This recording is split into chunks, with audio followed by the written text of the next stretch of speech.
Hi everybody, welcome back to another episode of Slightly Informative. I hope you're all good, hope you're all well. So in this video I thought I'd give you a little update and some thoughts and views on the Kriega US20 dry pack that I bought about 4 months ago. Now on that subject, this video is not sponsored by Kriega or by anybody, but if you want to change that, let me know. This bag was bought with my own money, and I did a little video about 4 months ago, just before buying it, comparing this to another bag, and you can check that video out after you watch this video. Right, so as I say, this bag I've owned for 4 months, and I have done about 1,500 miles with it on the bike, and another couple of trips just as a kind of rucksack courier bag, and it's performed extremely well. I have to admit, it's not faltered or faulted in any way. The bag itself is waterproof, which I like. I think that's a massive thing. You don't have to put any waterproof covers on it. It has been tested in a reasonable heavy downpour or two while on the bike, and never let in, never missed a beat. One of the things I really like is how, or the way it keeps its shape. So it's got a kind of square shape to it, and even packing it fairly well, it keeps that shape. And I think for wearing it as a courier bag off the bike, it works. But more importantly, when it's on the bike, the fact that it keeps its shape, I think it just sits better and doesn't lean kind of one way or the other. So for me, that's a big bonus. The other thing that I like is the roll top really does roll down. It's held together with a clip like this either side, plus a clip on the top here, and that just keeps it nice and secure.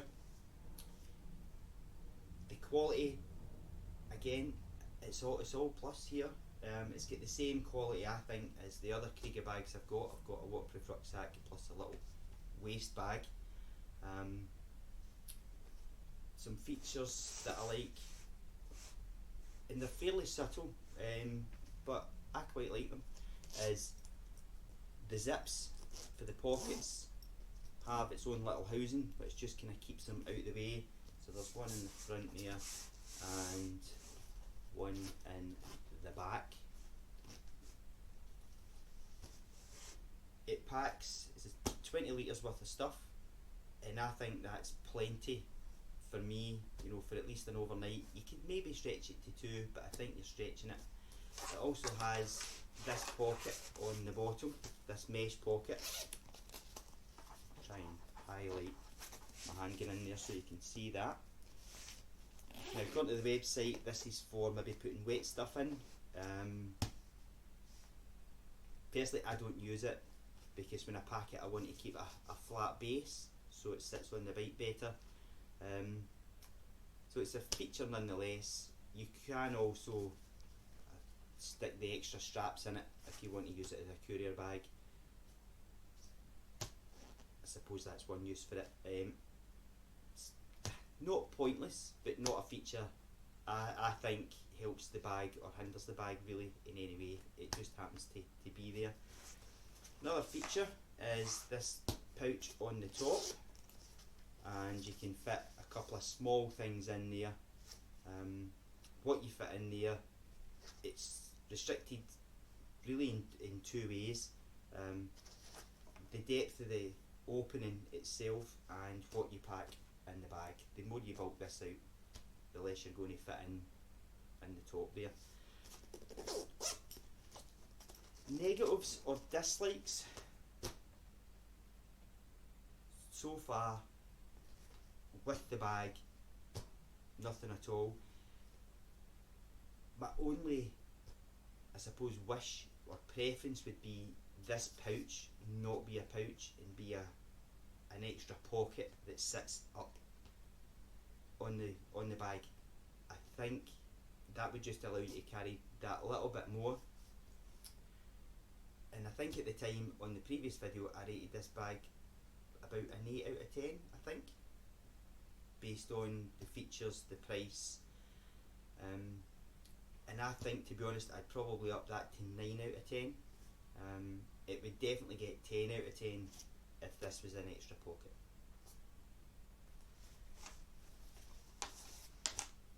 To fit it to the bike is actually really simple. Well, let's start with the faffy bit first. So you get 4 straps like this with a kind of loop and adjustment, and you can either use them separately. It just depends on your bike whether it has a subframe or not. My bike doesn't have a subframe, so I've turned 2 of these straps into one, and then on the seat of the bike it has 2 loops, and I use that to secure the bike. So that there was probably the longest part, or the kind of more kind of footery of getting the bag to fit onto the bike. But see, once you get that out of the way, it literally takes 2 minutes to fit it to the bike. Stay at the end of the video and I'll show you just how quick it is to attach it to the bike. You get 4 of these straps, so it's got a clip and a hook, so you get 4 of them, although I'm only showing you 2, and it's basically clip it in and then hook it to the strap and tighten it down. So fitting it to the bike, literally 2 minutes. Right, I'll show you what I pack into the bag and it will give you an idea of what you can fit into the bag. Now, I pack my bag for the unpredictable Scottish weather. Just because you leave in the sunshine doesn't mean to say you're going to arrive in the sunshine, and nor does it say that you're going to have your overnight in good weather either. Right, let me just pop it down here.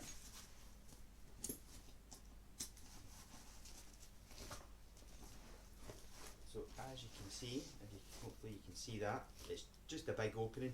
The white bit is the waterproof liner. I'll just add that in there, and that's attached by Velcro, so you can take it out, wash it, put it back in. Another like is the fact that it's white, so you don't miss anything small that might be in the bag. Another bonus. Okay, so I take with me spare waterproofs because it's Scotland. I think you would be daft not to. So if you come to Scotland or you live in Scotland and you're wanting to do some touring, spare waterproofs, little Mac in a pack the Mac thing, that'll probably will come in handy. A waterproof jacket from when I get to my destination. Again, you might not need it, but you probably will. A jumper, just in case it turns cold, which it does. Some toiletries, toothbrush, body spray, floss, toothpaste, body wash. All you really need for an overnight, stop you smelling bad. T-shirt, excuse me, a pair of jeans,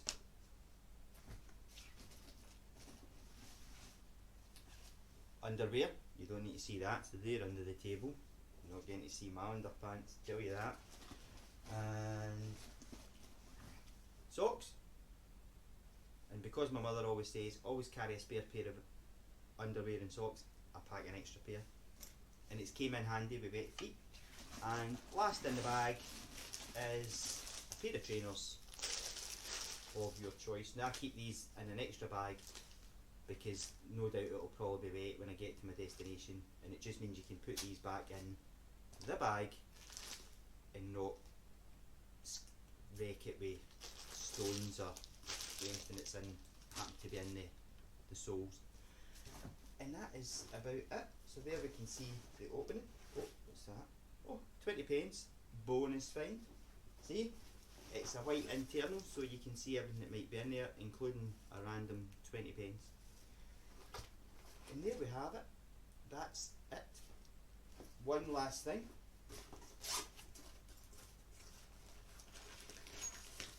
In the top pouch, I take with me a puncture repair kit.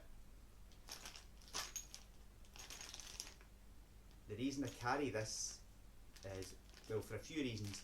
If you're like me and you like to tour up to the north of Scotland, garages, pretty much all of them don't open on a Sunday, and recovery services, just because of the locations, can take quite a while to get there, and having had a puncture before, lesson learned. So pack one of these, and that is everything I take for an overnight. You could stretch it. If you were guaranteed good weather, you wouldn't be having waterproofs, so you could put extra stuff in and have a 2-night with a 20-litre bag. Okay, I'm going to put all this back in here and then go to the garage, get it onto the bike, and I'll show you exactly how easy it is to fit it. Back in a minute.